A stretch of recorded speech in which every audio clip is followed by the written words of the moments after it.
Assalamualaikum warahmatullahi wabarakatuh. Selamat pagi anak-anak. Bagaimana kabar kalian hari ini? Mudah-mudahan kalian semua selalu dalam keadaan sehat walafiat.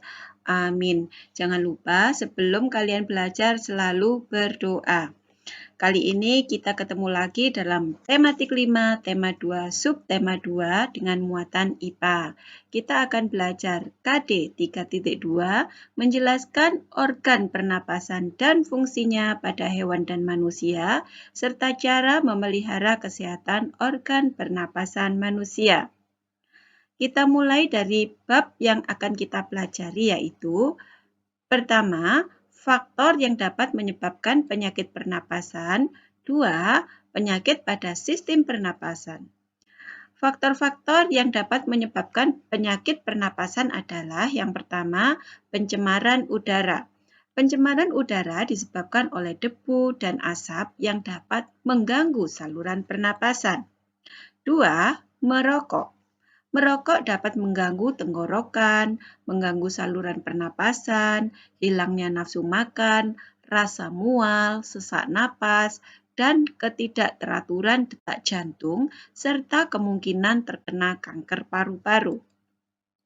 3. Terinfeksi kuman. Kuman yang menginfeksi saluran pernapasan dapat menyebabkan kelainan dan penyakit pada saluran pernapasan, antara lain TBC atau tuberkulosis, kemudian bronkitis, pneumonia, emfisema, dan lain-lain. 2. Penyakit pada sistem pernapasan. Yang pertama adalah faringitis. 2. Asma.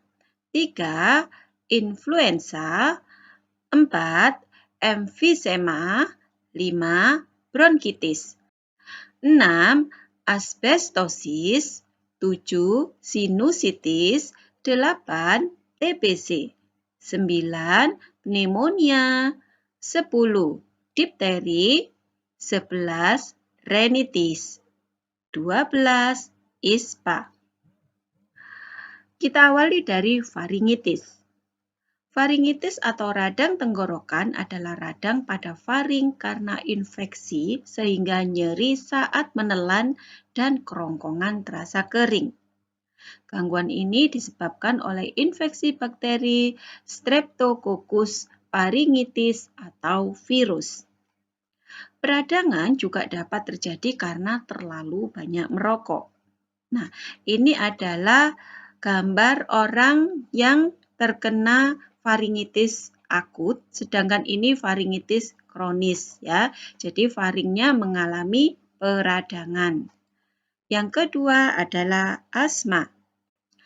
Asma adalah kelainan saluran pernapasan yang ditandai dengan peradangan dan penyempitan saluran pernapasan. Asma didasari oleh alergi, yaitu bisa alergi debu, alergi dingin, atau alergi makanan tertentu yang mengandung bahan pengawet dan perasa kimia. Asma merupakan penyakit genetik atau keturunan. Jadi asma ini tidak menular karena dia penyakit genetik atau bawaan lahir atau bisa diturunkan dari ibu atau ayah ke anaknya. Nah, ini adalah gambar pada sebelah kiri, ini adalah saluran pernapasan normal, sedang pada saluran kanan ini adalah saluran pernapasan yang mengalami atau yang menderita asma. Jadi ini salurannya menyempit, sedangkan ini salurannya normal. Kemudian yang ketiga adalah influenza. Influenza disebabkan oleh virus influenza. Gejala yang ditimbulkan adalah pilek, hidung tersumbat, bersin-bersin, tenggorokan gatal, demam, menggigil, sakit otot, sakit kepala, dan sering batuk berdahak. Lama sakit berlangsung antara 2-7 hari dan biasanya sembuh sendiri. Jadi orang yang mengalami influenza tanpa diobati pun dia akan sembuh sendiri. Nah, influenza ini mudah menular melalui udara karena influenza disebabkan oleh virus. Sehingga ketika ada orang yang sakit influenza kemudian dia bersin, maka dia akan mengeluarkan virus-virus yang bisa menginfeksi orang lain yang ada di sekitarnya yang ikut menghirup udara yang mengandung virus tadi. Nah, yang keempat adalah emfisema. Emfisema adalah pembengkakan paru-paru karena pembuluh darahnya kemasukan udara. Emfisema disebabkan hilangnya elastisitas alveolus. Emfisema ditandai dengan pernapasan yang pendek, jadi seperti orang yang terengah-engah. Gitu ya, Nana. Kemudian, penderita mengalami batuk kronis dan sesak napas. Asap rokok dan kekurangan enzim alfa-1 antitripsin adalah penyebab kehilangan elastisitas alveoli.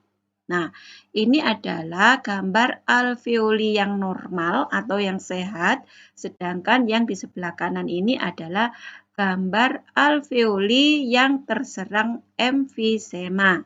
Yang selanjutnya, yang kelima, bronkitis. Bronkitis adalah peradangan pada cabang tenggorokan atau bronkus. Gejala bronkitis adalah batuk yang disertai sesak napas dan sakit tenggorokan. Bronkitis disebabkan oleh infeksi virus dan lebih rentan menyerang perokok serta orang dengan imun yang rendah. Nah, ini adalah gambar orang yang terserang bronkitis di mana bronkusnya ini mengalami peradangan sehingga aliran udara terhambat oleh lendir atau mukus. Sedangkan yang di atas ini adalah gambar bronkus yang normal sehingga aliran udara tidak terhambat. Selanjutnya yang keenam adalah asbestosis. Asbestosis adalah suatu penyakit saluran pernapasan yang terjadi akibat menghirup serat-serat asbes dan yang mengakibatkan di paru-parunya itu terbentuk jaringan parut yang luas. Apa itu jaringan parut? Jaringan parut itu seperti kalau kita tergores atau terluka kemudian sembuh, nah itu luka yang mau mengering itu kan biasanya ada seperti mengering yang keras, itu namanya jaringan parut. Nah, kemudian menghirup asbes juga dapat menyebabkan penebalan pleura. Kalian sudah tahu ya, pleura itu adalah selaput tipis yang membungkus paru-paru, itu disebut pleura atau namanya pleura. Nah, ini adalah paru-paru yang terserang asbestosis, di mana ini terdapat jaringan parut yang terbentuk di paru-parunya. Ini ya, ini yang gambar di kanan ini jaringan parutnya sudah meluas. Selanjutnya yang ketujuh adalah sinusitis.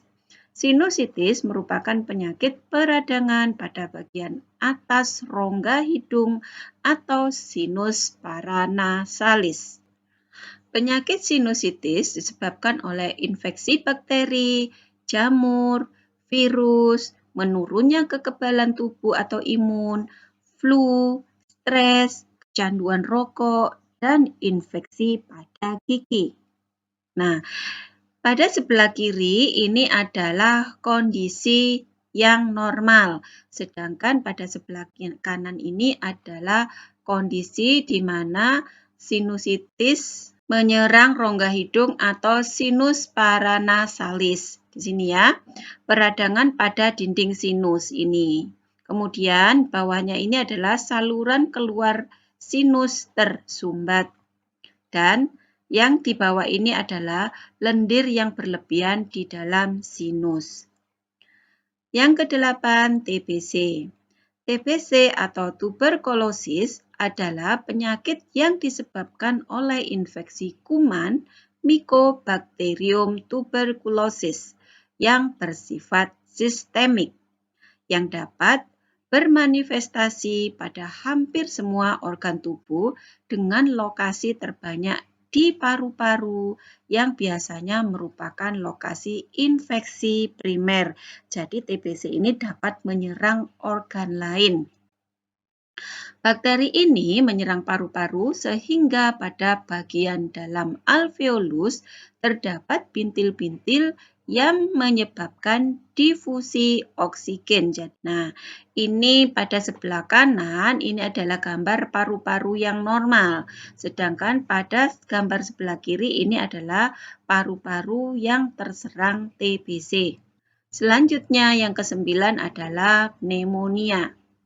Pneumonia atau radang paru-paru adalah pulmonary alveolus yang meradang dan terisi oleh cairan. Pneumonia dapat disebabkan oleh bakteri, Streptococcus, dan Mycoplasma pneumoniae.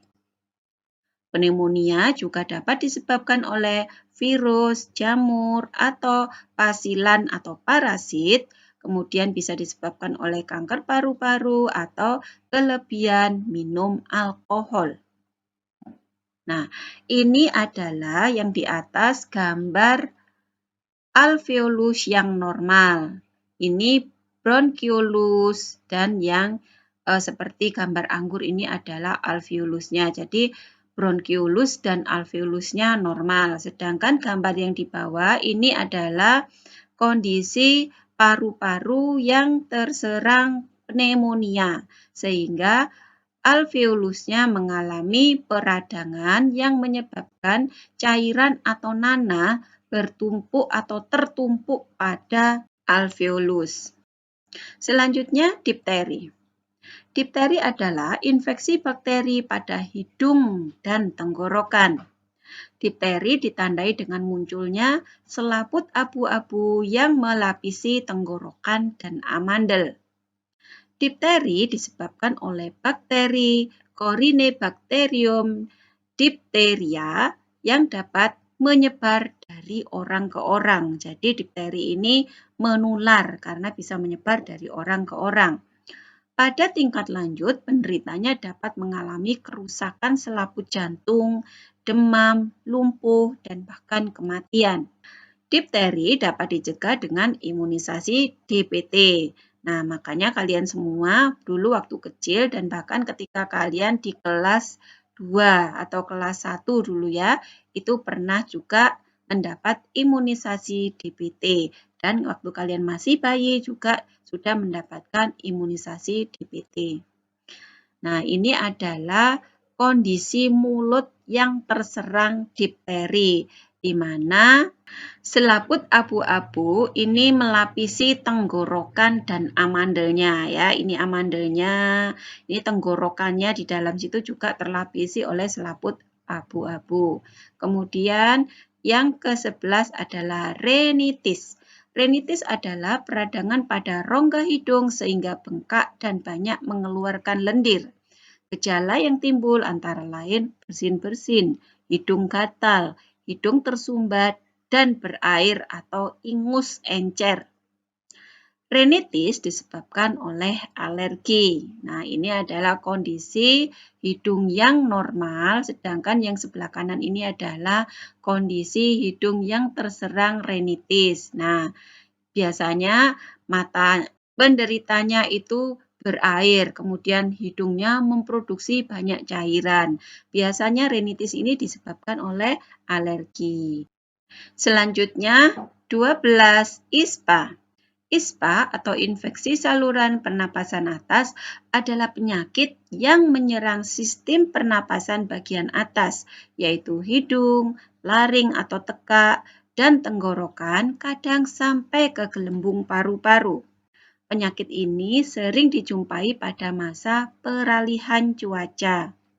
Dan ISPA disebabkan oleh imun yang menurun dan bakteri Staphylococcus, Streptococcus, dan Pneumococcus.